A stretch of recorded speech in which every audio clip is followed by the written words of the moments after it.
Vols with a big recruiting pickup. Let's talk about it, Vol Twitter. The latest pickup as Tennessee just keeps rolling in recruiting. Yeah, so Tennessee picked up in the midst of media days, Tennessee picked up another commitment Tuesday night. Darrion Smith Jr. out of St. Francis Academy in Baltimore, Maryland, committed to the Vols. He's 6'2", 265 pounds. He is a 3-star across the board, so he's not making the same splash everybody else has been making. However, he did commit to Tennessee over Ohio State. And that stands out. Ohio State wanted this kid. What also stands out is the fact that Rodney Garner recruited this kid heavily. Rodney Garner really wanted this kid, apparently. Rodney Garner has connections to the St. Francis Academy in Baltimore school. I think they see a lot more potential in this kid than his star rating show. I don't know if they see him as a more hybrid defensive lineman, the 3 technique and 5 technique guy, which I told you about. They always want a guy who can play 3 technique and 5 technique. I actually think that's what they might expect out of Jackson Boyd this year, Dave, funny enough. And I think that's who they're going for with this kid, which would mean even if you're going to do that, you still probably got to get to a base of 280, right? Like, you don't have to be 300, but you got to be in the 280 range if you can play. If they want him to be on the nose, I think it'd be really nice for him to be 300 or 300 plus. And but they would also be able to play 5 technique and 3 technique. Though. Yeah, right. And I think Omari Thomas is the guy who plays on the nose more oftentimes than not, and he's 300 plus. So yes. I think you would like that, and you would like to have some ability on pass rushing downs to have some flexibility to line somebody up on the nose or in the A and B gap. So I think, I think you're onto something. I think this guy is kind of like a place kicker. I think he's a specialty guy. He is there to take up blocks. I don't know that he's there to be a disruptor. It'd be great if he was, but I think he's there to take up blocks and allow other people to make plays. And that's essentially what Omari Thomas is a lot of the time. Yeah, Omari Thomas does a very thankless job for Tennessee. A job that Albert Haynesworth would absolutely refuse to do, honestly. Well, he did. He refused to do it in Washington. He did. Absolutely. And he was told if you have 10 sacks, you've had a failure of a year. And so he mailed it in. Yeah, he did. He took his money and went home.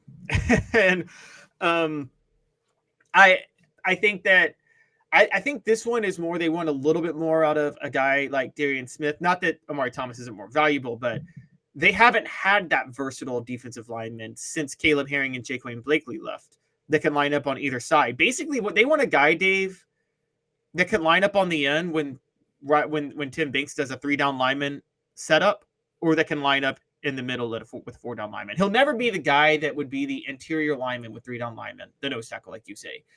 And I think that they thought they got that in Dominic Bailey. Dave, I didn't even hear anything about Dominic Bailey yesterday. He's still on the roster. Like, is he going to play that much? Yeah. I think it's a bad sign when you don't hear about somebody in media day. Goodness gracious, you should have a roster and mention everybody. He's in year 4. Yeah. One of Hooker's hangouts, Asia Cafe. Treat yourself to authentic Asian cuisine, handcrafted from guarded family recipes. 5 locations to choose from. It's just right down below asiacafe.org. asiacafe.org. But we can say this. Whatever you think of Darrion Smith, Tennessee's recruiting just keeps absolutely rolling.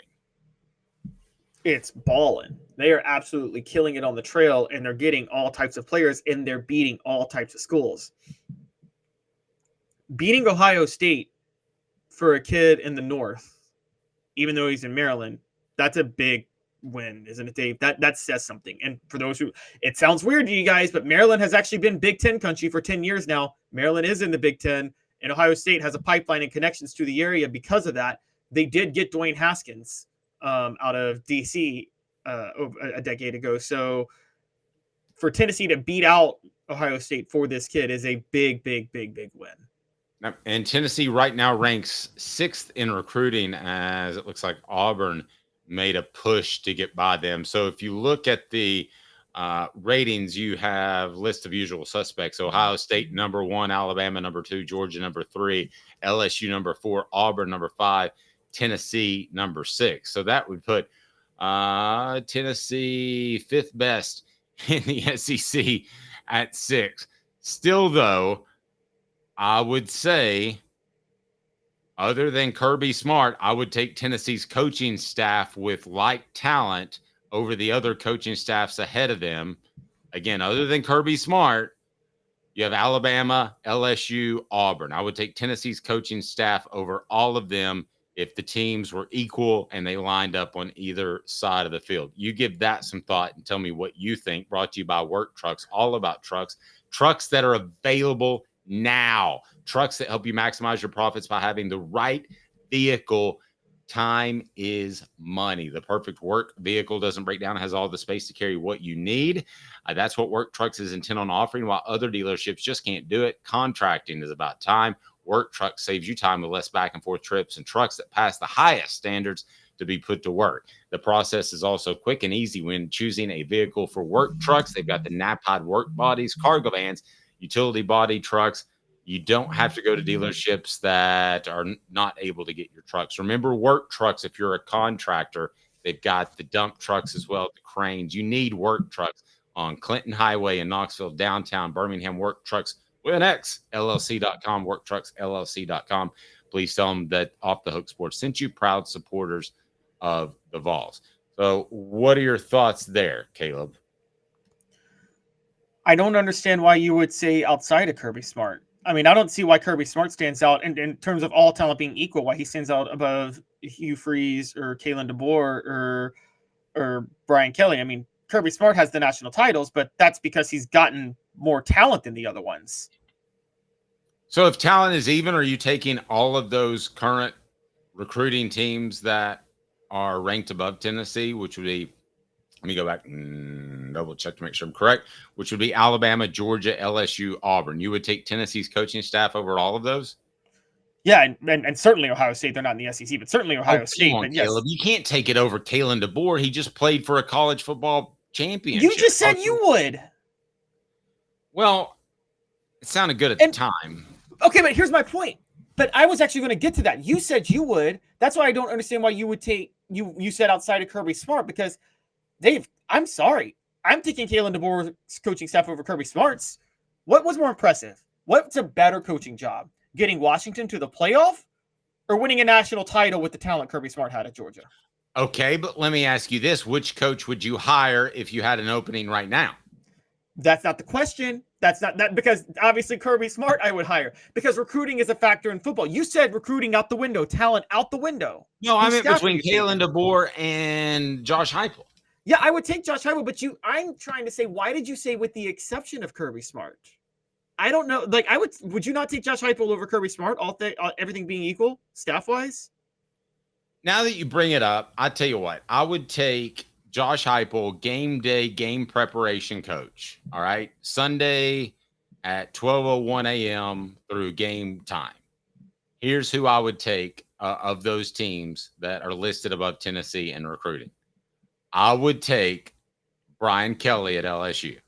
And that's not the only one I would take. I would also take Kalen DeBoer, because both of those coaches have gotten to the college football playoff. And LSU, or Brian Kelly did so at Notre Dame with a lot less talent. So I would take those two coaches right now based off what I know. If I had an opening and I had to hire one of the three coaches, I would hire Josh Heupel, because I think he has a higher ceiling. Game day preparation, I'm absolutely taking Heupel over Brian Kelly now. Brian Kelly's handling of the defense at LSU last year, I'm going to talk about this maybe later in the off season before this season starts, but do it. We talk about Brian. I'm sorry. You do it, brother. We talk about the horrible coaching job Lincoln Riley did last year. That's only rivaled by the horrible coaching job Brian Kelly did last year at LSU. And they play each other, by the way, USC and LSU. I think the coach who loses that game might be on the hot seat. And so I would take Josh Heupel over Brian Kelly, because Josh Heupel would not have mismanaged. It's funny because We're talking about Josh Heupel, who doesn't care about defense. They say, I don't think Josh Heupel would mismanage the defense the way Brian Kelly mismanaged LSU's defense last year. Adam says Kelly nor Smart could do what Heupel has done at Tennessee, given what he walked into. I ask you that question, brought to you by our friends at Quality Tire Pro. The Eberle family has been serving Chattanooga's community since 1957. All major brands, full service automotive, brakes, alignments. They've got oil changes and more. QualityTirePros.com. Stop in and say, Off the Hook Sports said, "Hey, Bo." Dave said, "Hey, Bo." That's QualityTirePros.com. QualityTirePros.com. It is in downtown Chattanooga. So, Caleb, your thoughts on what Kelly or Smart could do when Heupel, or what Heupel has done with what he walked into? I don't know about Kelly because he's never faced that. Kirby Smart faced a program, not NCAA issues, I give you that, but he faced a program that was really lacking in Jimmy's and Joe's. So I think Kirby Smart could have walked into almost any program with any sort of pedigree, South Carolina included, and made it a competitor. No, I totally disagree with you on that. I don't think Georgia was that. It was Georgia. Mark Richt recruited well. It's not like they were that lacking in X's and Jimmy's and Joe's. They had some trenches. I thought they had some trenches problems. I thought they lost a lot of guys to Alabama. They had some trenches problems, but they still had top 25 talent. Tennessee didn't have top 50 talent when Josh Heupel took over. Fair. I agree with both those. I don't think Kirby Smart could have done it. Y'all ready for this? Y'all ready for this? I'm not so sure Nick Saban could have done what Josh Heupel's done at Tennessee first 3 years on the field. Now, not the Nick Saban now could, because if you hire Nick Saban, his name recruits itself. But Nick Saban, take Nick Saban at Michigan State. The resume he had at Michigan State. Do you think Nick Saban does what Josh Heupel did his first 3 years at Tennessee? Well, knowing what I know now, I mean, I would say yes. Why? I don't think he does. He didn't even do it at Michigan State. Well, LSU was as big of a mess. It was just a different mess. Yes, but LSU is, as we've talked about, the easiest place in the world to recruit at, and was a much easier place than Tennessee was for Josh Heupel, and wasn't facing probation. It just, they had facility issues. I mean, it was far different, but they did have issues. I do know this. I can tell you a source close to this conversation said that Nick Saban called his agent. I think I've told you this. Jimmy Sexton says to get me out of here. I don't want to be at LSU. And Kirby Smart said, I'm sorry, Jimmy Sexton said, you need to check and see most per capita players in the NFL.